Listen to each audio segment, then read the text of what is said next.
Hello, and welcome back to my channel. I am ReHope Coach. For those that don't know me, for those that do know me, I'm so excited that you made it back here.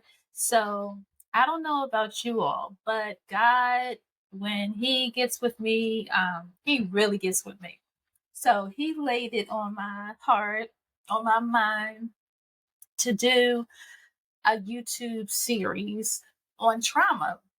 That's my specialty. I'm a trauma empowerment coach and I deal with relationships. I help you with relationships and establishing your power back and getting your self esteem back, working through rejection so that you can go full fledged into your successful life, the life that you deserve.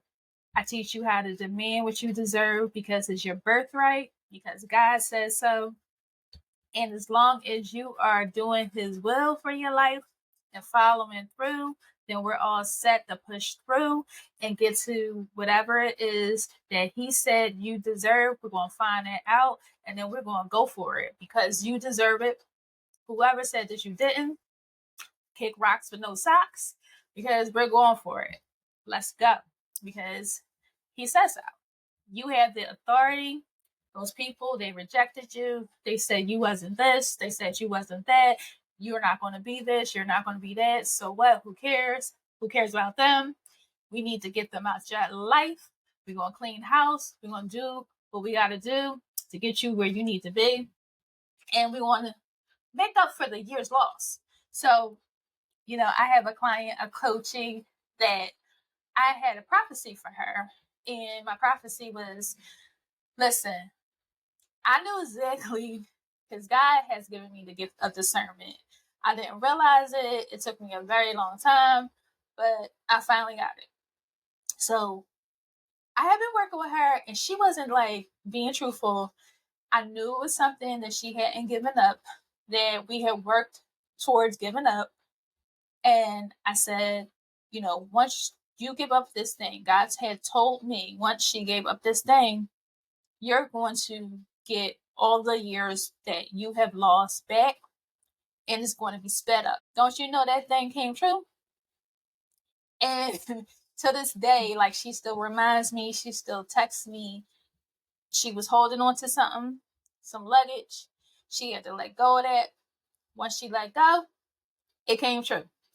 Like my prophecy that God had given me came through. That message that I delivered to her came through. That message that God sent to me for her came through because she was obedient. She finally did what God said.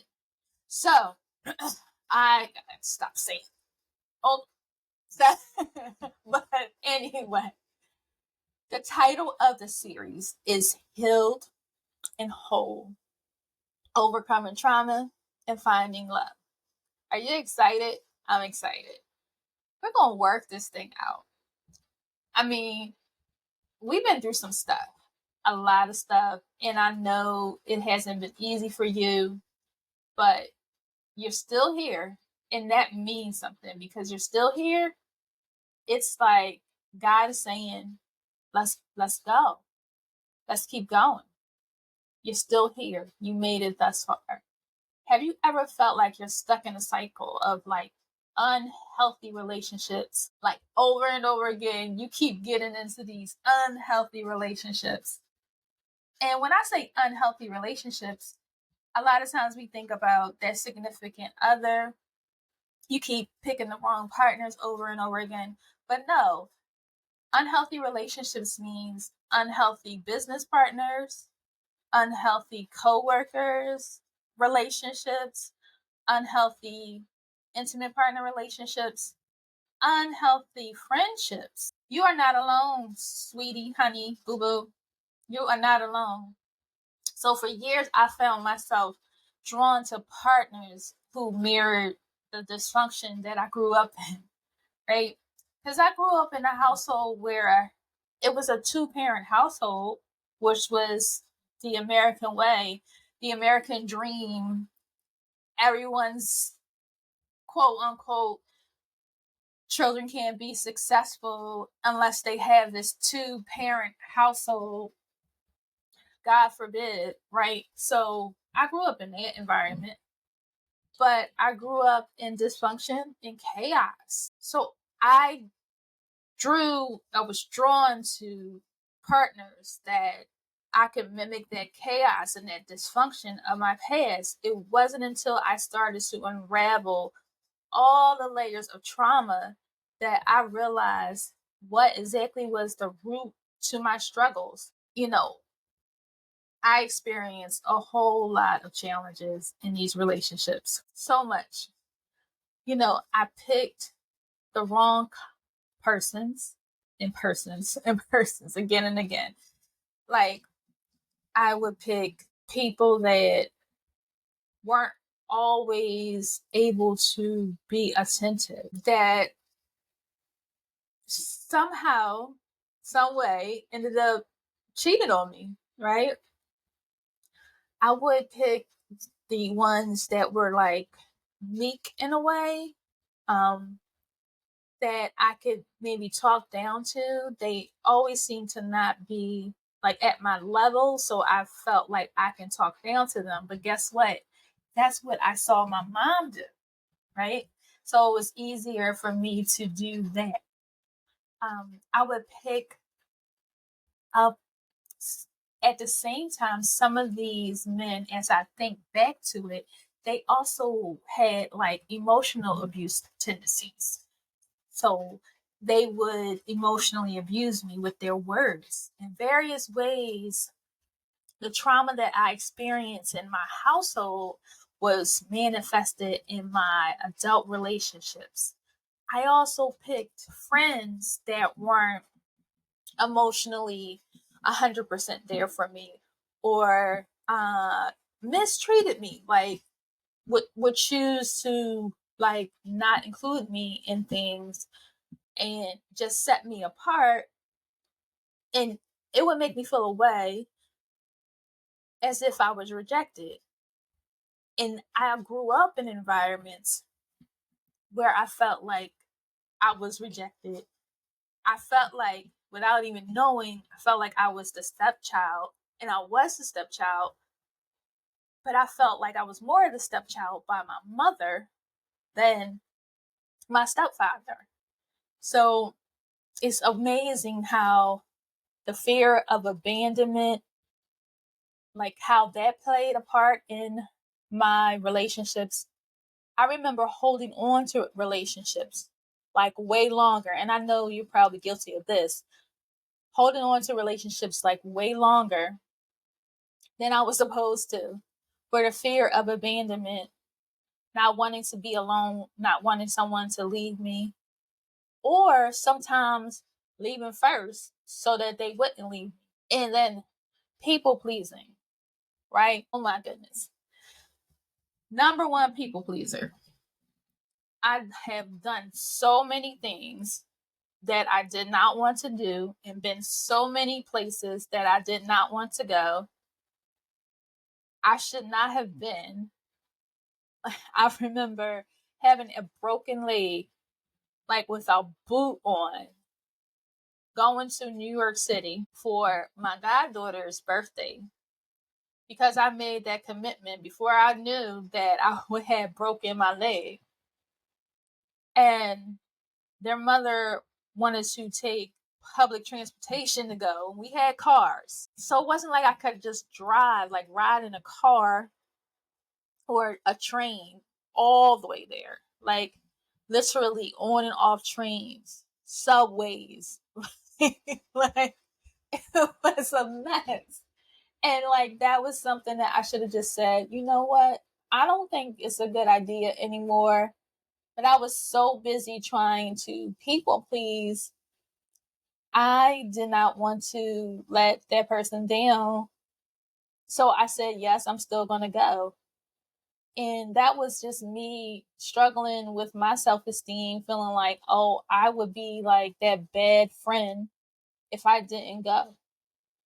And it could just be it could have been my distorted sense of self worth. Like, because I had been rejected so many times, like, I just didn't feel like I was worthy enough to stand up for myself and say, I deserve better than this. Like, I deserve better than hobbling around, dragging my leg like this. So, we had to sit back and think, like, what do we deserve? Like, do we deserve this kind of treatment from people? Did God create us for people to treat us this way? Like, literally, like, people treat us worse than they treat pets. Like, we are so loving and caring to our pets, but we can be so cutthroat to people. People will treat people worse than pets. And the number one way to start working on this is recognizing first that it is trauma. Like, this behavior is coming from traumatic events that happened to you. Recognizing all the patterns that you have, like the patterns of behaviors that you do have, and then doing something about it. So you can recognize it, but then we gotta work on it. Like, we have to do something about it. What are we going to do about it? Like, what is the plan? What's the call? What are we praying for? Who are we hoping comes across our foot stoop, our steps in front of us, knocks on the door to help us? What are we praying for? So we can get some order, closure, and do the work so we can get to our healing. So in the next episode, we'll explore some strategies for healing and building healthier relationships. If you resonated with anything that I had to share, I definitely want you to hit the like button.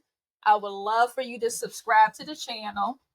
So that's hit the like and subscribe. Check out some more of the videos, and let's just start breaking free from the shadows of the darkness that we've experienced from trauma. Trauma has happened to all of us. A lot of times we think about trauma in one way, and that's like PTSD, war veterans, veterans from the Army, reserves, no. Trauma manifests in everyone. If you were born, labor is traumatic. Some folks say that they do not have a traumatic labor, but in some form or fashion, their mother has been in some kind of traumatic event, and that exposure in utero has exposed the child. Therefore, in ancestry, generations before you have exposed you to trauma. We are carrying 7 generations of trauma on our backs, on top of what you experience in real life. So sit with that. If anything that I said when you're watching this video has resonated with you, please leave a comment so we can talk some more. You can always send me an email so we can chat. The email is in the description. And I would love, love, love, love to work with you. Until we meet again, until next time, this is your ReHope Coach.